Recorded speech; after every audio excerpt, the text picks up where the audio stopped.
Fix WhatsApp unknown call not ringing on iPhone. Check silence unknown callers. Open the WhatsApp app on your device.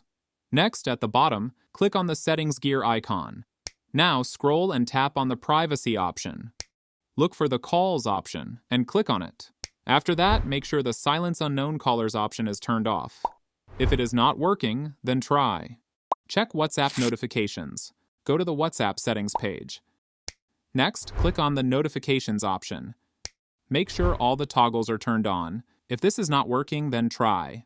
Check background app refresh. Open the settings app. Scroll down and click on general. Now scroll down, then tap on the background app refresh option. Again, click on it. Next, change the option to Wi-Fi or Wi-Fi and cellular data.